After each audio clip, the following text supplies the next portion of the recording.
Hi everyone. So I welcome you all to another interesting module, which is chapter H, which is entirely about permutation, combination, and probability.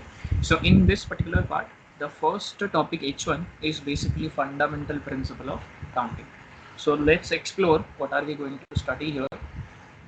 The first part will be obviously some ideas related to fundamental principle of counting, and the second part will be introduction to linear arrangement with respect to permutation and combination. So let's start with this. So what do we have in front of us is we have four cities A, B, C, D connected via different roads. For example, city A and B are connected via four roads H, I, J, K. Cities B and C are connected via three roads which are P, Q, R, and cities C and D are connected via five roads which are V, W, X, Y, Z.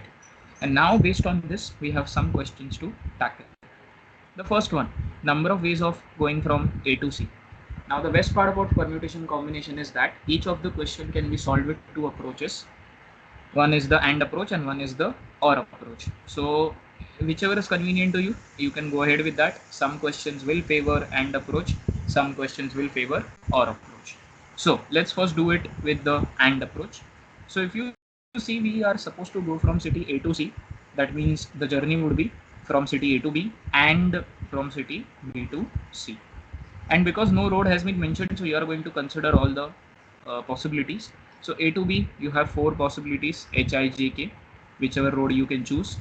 And from city B to C, you have just three possibilities, which is P, Q, R. You can utilize the roads P, Q, R. And because there is and in between, you are going to multiply everything. So 4 into 3 gives you the answer as 12.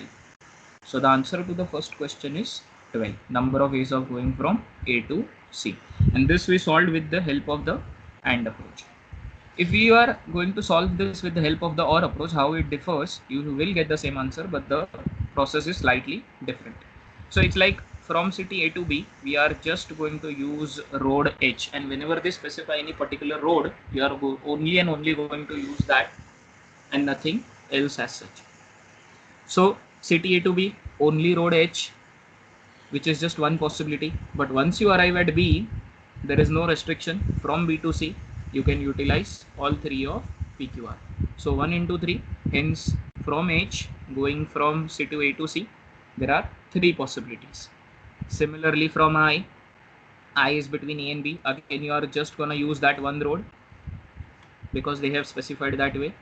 So A to B is just one possibility, and B to C, all three are open again. So again from I going from A to C, you have three possibilities.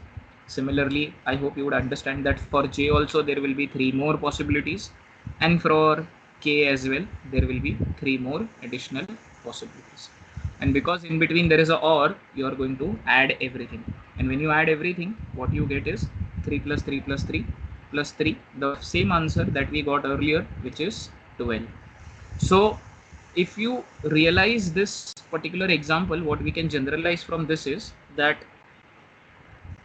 whenever the word AND is used, you are going to multiply, and whenever the word OR is used, you are going to add the cases. That is like the fundamental rule that you are going to use throughout this entire topic of permutation combination. Then the next part is next few questions. Number of ways of going from C to A to D, all possibilities A to D. So A to B and B to C and C to D. A to B as usual, four possibilities H, I, J, K. B to C, three possibilities P, Q, R. And C to D, five possibilities V, W, X, Y, Z. And because there is a and in between, you are going to multiply everything. So 4 into 3 into 5 gives you 60 total ways from going from A to D. All possible ways basically. Then the second part of the topic is basically linear arrangement. Very simple question. 8 boys are supposed to be seated on 8 chairs. Find the number of ways in which they can be seated. So the simple rule that you are going to remember here is that in linear arrangement, n entities are arranged in n factorial ways. In linear arrangement, n entities are arranged in n factorial ways. So because there are 8 boys, so they will be all possible arrangements for all of them will be 8 factorial, but we'll prove that. So suppose whichever the first boy that comes up, he can have any one of the 8 possibilities as the option to sit at the place. So suppose he sits here, A sits here, he had all 8 possibilities, he sits here. Whoever comes second will be choosing one out of the remaining 7. So the next person coming up will have 7 choices, and suppose the girl sits there.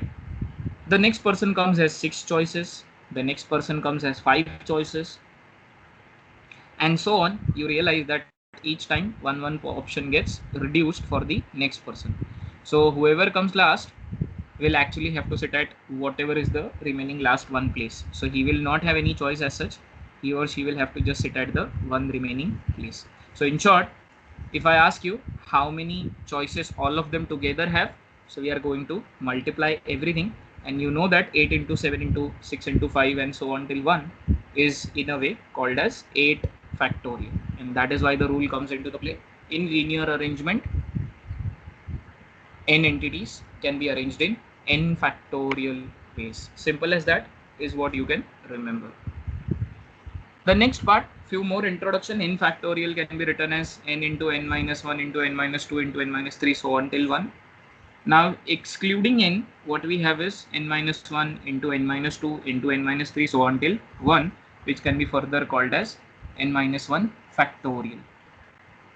Then 0 factorial is 1. For this you are going to remember one simple statement, because this will have immense application in the future topics, which is not selecting anything is also one way of selection.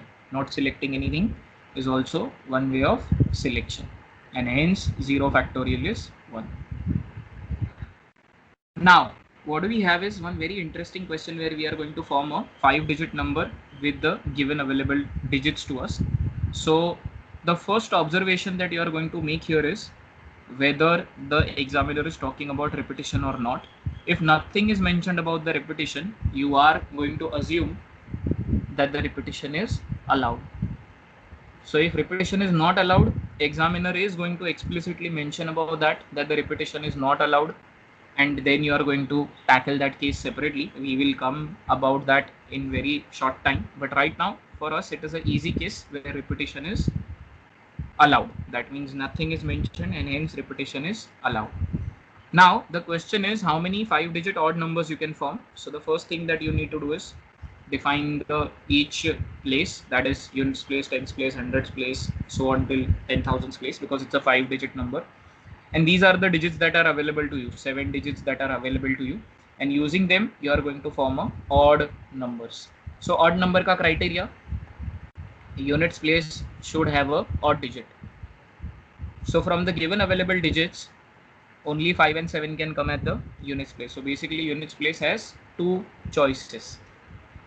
Now when you talk about the 10,000s place, obviously there is an unsaid advantage that 0 cannot come there, because if 0 comes there, then the number will not be a 5-digit number, it will be a 4-digit number, and that is why 0 cannot come at the 10,000s place. So ideally repetition is allowed, so except 0, remaining 6 digits can come at the 10,000s place, and after that rest everywhere except 10,000s place and units place, with all those restrictions being satisfied, whether it is thousands place or hundreds place or tens place, all the 7 digits can come there because repetition is allowed. All the 7 digits can come there because repetition is allowed. And now considering all of this, all you have to do is multiply everything. When you multiply, you get the answer as 2116. So using the given 7 digits, if we were supposed to form a 5-digit odd numbers so that repetition is allowed, there are 4116 numbers that you can form, and this is how you are going to solve all these kinds of questions. Second question is how many even numbers can be formed, I think, and repetition is not allowed. So repetition is not allowed, even numbers without repetition. So examiner has explicitly mentioned about repetition not allowed. So that is where it gets tricky. And the first thing that you are going to look for is, whenever repetition is not allowed, is that whether any of the digits have a dual restriction or not. Because if the digits have a dual restriction, then we are going to take their cases separately, and that is what the note is all about. So first things, even numbers, units place will have a even digit, which can be 2, 4, 6, 8 or 0, any one of them. And we also know there is an unsaid advantage on the 10,000s place that 0 cannot come there, because otherwise number will be a 4-digit number. So considering these two things, you clearly realize that the 0 is the digit which has a dual restriction, and that is what you are also going to realize here. So the note says, whenever without repetition wale question mein there is something called as dual restriction on any particular digit or digits, you are going to take their cases separately.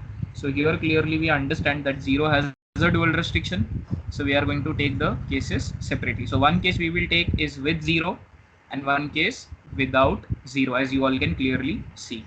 And now we should start working. So the first scenario with 0, units place only 0, that is one possibility. One digit goes off out of the 7 digits. 10,000s place, all 6 digits can come because 0 is anyways utilized in the units place.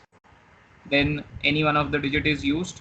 That means again we are left with 5 digits, and every time one digit will be reduced because repetition is not allowed. So thousands place will have 5 digits, 5 possibilities. Hundreds place will have 4 possibilities, and tens place will have 3 possibilities. As usual, you are going to multiply everything. 6 into 5 into 4 into 3 into 1, which is 360. The second case, without 0, units place you have 2, 4, 6, 8, one of them, that means 4 possibilities. Out of the 7 digits, you have utilized one digit at the units place, which is unfortunately not a 0, and this is where you need to be careful. So out of 7 digits, we have utilized one digit which is not 0. That means we are left with 6 digits, and in those 6 digits, 0 is present, and 10,000s place 0 cannot come. So even though we have 6 digits, 10,000s place will have only 5 choices because 0 cannot come there. Very important, very critical. You will have to be very careful, otherwise you will make a small error here and your entire answer goes for a toss. So be very careful while doing all these things. Now again, coming back to the original data, 7 digits we had, we utilized one at units place, we utilized one at 10,000s place, and now we are left with 5 digits, and those 5 can come at the thousands place because now 0 can come there. People miss out on this, they say 4 possibilities for thousands place, but they don't realize that 0 can come there. So again 5 possibilities only. So overall out of 7 digits we have utilized 3, that means we are left with 4. Any one of them can come at the hundreds place, and then any one of the 3 can come at the tens place. Again you are going to multiply everything, 5 into 5 into 4 into 3 into 4, which gives you the answer as 1200. Either first or second, or means addition. 360 plus 1200, the final answer to this question is 15. So there are 1560 even numbers that you can form using the given 7 digits, 5 digit even numbers using the given 7 digits, provided repetition is not allowed. So whenever repetition is not allowed, your first job is going to figure out the digits if there are any which has a dual restriction, and whichever has a dual restriction, the note says take their cases separately so that you won't be confused and you will not be counting the overlapping wale conditions. So this is how you are going to solve all such questions, and this is a very unique and a easy way to do that. So folks, that's it from today's class. Go through this if you have any concerns, any queries, and if still they are, please let us know. We will be happy to help you. Thank you so much.